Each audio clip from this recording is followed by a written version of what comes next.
열대의 아침은 캄캄한 가운데 시작된다. 빛이 밤을 침투하기도 전에 숲은 기지개를 켠다.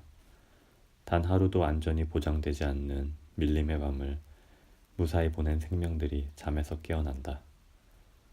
서로 얽히고 설킨 생태계를 오늘도 한 바퀴 돌리기 위해 이들은 묵묵히 제 자리를 향해 기어가고 뛰어가고 날아간다. 간밤에 생이 마감된 이들도 부지기수이다. 살아남은 자들의 기쁨과 기상으로 꾸며진 이곳의 모든 아침은 그래서 특별하다. 오늘의 임무는 탐색이다.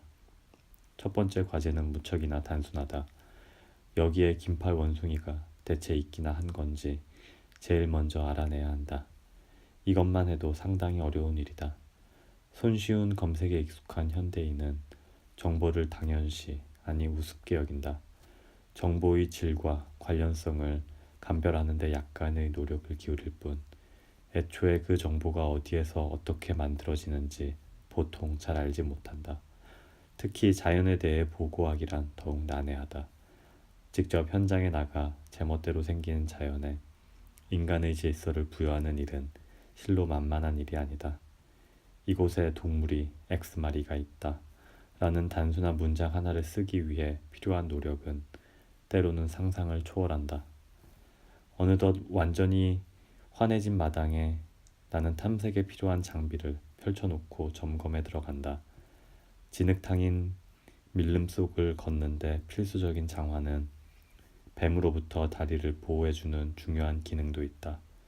최소 10배 확대되는 쌍안경은 동물에 아주 가까이 가지 않아도 되게 함으로써 서로가 편한 안전거리를 지키게 해준다. 울창한 숲에선 자칫하면 서로 잃어버리기 쉬우므로 무전기를 사용한다.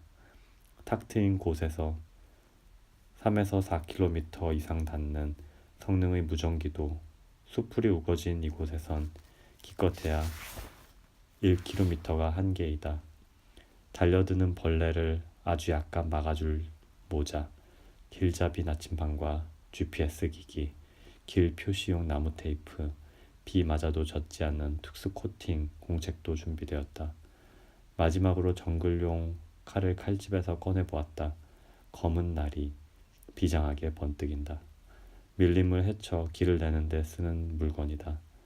식물을 자르긴 싫지만 그러지 않고선 도저히 움직일 방도가 없다. 대신 한 번 만들어낸 길을 최대한 반복적으로 사용한다. 큰 칼 옆에 차고 깊은 숨 들이켜니 비로소 출정할 마음이 준비되었다. 우리는 좁은 길을 따라 조심스레 걸었다. 밀림은 태양빛이 장렬하는 한낮에도 나뭇잎이 숲 천장의 모든 틈을 메워서 어두침침하다. 충분한 수분 덕분에 빠른 식물 생장이 일어나고 서로 쭉쭉 뻗으면서 햇빛 경쟁이 치열해지기 때문이다.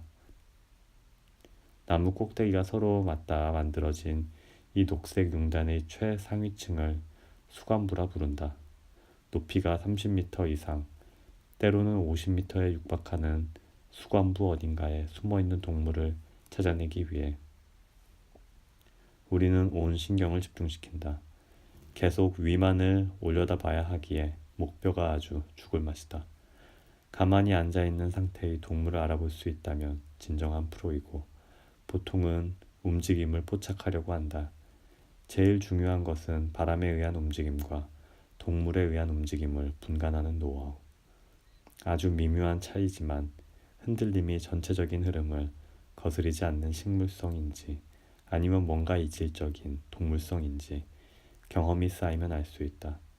한 나무의 줄기와 가지를 따라 쭉 스캔하고 치우고 옆 나무로 시선을 옮겨 같은 작업을 반복한다. 잠깐, 갑자기 전방의 나뭇가지가 털썩 아래로 휘어진다. 뭔가 뛰어서 착지한 것일까? 재빨리 살펴보니 거대 다람쥐이다. 꼬리 길이만 성인 팔뚝만한 녀석이다. 희한하게도 아이들 장난감 총에서 나는 레이저 소리를 낸다. 직접 들어야지만 믿을 수 있다. 우리의 목표물은 아니므로 통과. 탐색은 계속된다. 아무 수확 없이 하루 종일 헤매는 날들이 쌓여가고 있었다. 거미줄에 얼굴이 덮이고 가시동굴의 어깨가 찢기도록 다녔지만 성과가 없다. 하지만 아직 초반이라 실망하기에는 이르다. 내일은 오늘보다 나을 거라 스스로 위로하며 집을 향한 어느 오후, 예상치도 못한 첫 만남이 일어났다. 길이 왼쪽으로 급회전하는 모퉁이를 지나는 순간이었다. 몸집이 커다랗고 얼굴에 흰 수염이 더부룩하게 난 회색의 긴팔 원숭이가 우리와 반대 방향으로 지나가던 참이었다. 극히 찰나의 정적이 흘렀다. 인간과 긴팔 원숭이는 서로를 바라보았다. 두 영장류의 시선이 정확히 맞춰진 첫 순간이었다. 저기다. 의도치 않은 신호탄에 긴팔 원숭이는 힘차게 출발했다. 마치 터보 엔진을 가동한 듯 녀석은 엄청난 추진력으로 밀림을 돌파하며 달아났다. 우리는 덤벙대며 황급히 쫓아가려 했지만 벌써 승패는 나 있었다. 하지만 합쳐서 5초도 되지 않은 이 만남에 우리는 모든 희망을 걸었다. 나는 한국 최초의 야생 영장류 학자로서 이곳에 왔다. 여기서 최초라는 단어를 쓰기 위해 몇 개의 부분 집합을 동원하였음을 고백한다. 여러 나라 중 한국, 생물학 중에서도 영장류라는 하나의 분류군. 거기에다 사육되지 않은 야생 상태의 영장류. 이렇게 좁히고 좁히다 보면 모종의 천여지에 도달하는 수가 있다. 나의 경우는 세 가지의 꾸미는 말로 처음에 도달한 셈이다. 의스될 만한 대단한 일은 아니지만 중요한 일이다. 인간으로서 우리의 역사와 정체성을 돌아보는 의미와 생물 다양성 감소라는 위기 속 우리의 의무를 깨닫는 의미에서 필요하다. 영장류 연구는 거의 대부분이 선진국에서 하고 있지만 이 중 자국의 영장류가 자연 서식하는 나라는 일본뿐이다. 한국은 이제 시작이지만 영장류 연구의 역사는 유구하다. 대중에게 가장 잘 알려진 연구자는 저명한 인류학자인 루이스 리키 박사가 파견한 여성 삼총사이다. 침팬지는 제인 구달, 고릴라는 다이앤 포시, 오랑우탄은 비루테 갈디카스가 같아 처음으로 장기간에 걸친 행동 생태학 연구를 감행하였다. 아무런 기반도 없는 오지에서 무지, 오해, 차별과 싸워가며 수십 년 동안 이룬 이들의 업적은 이제 유명하다. 나는 선배들 각자의 고독한 발자취를 생각하며 나의 하루하루를 소화했다. 그들도 나와 같았겠지. 주 단위로 세월과 경험이 쌓이는 가운데 순전히 의지로 수색을 강행한 덕에 조금씩 정보가 모아지고 있었다. A 구역에 분명히 긴팔 원숭이가 있다. B 구역에도 있는 것이 확실하다.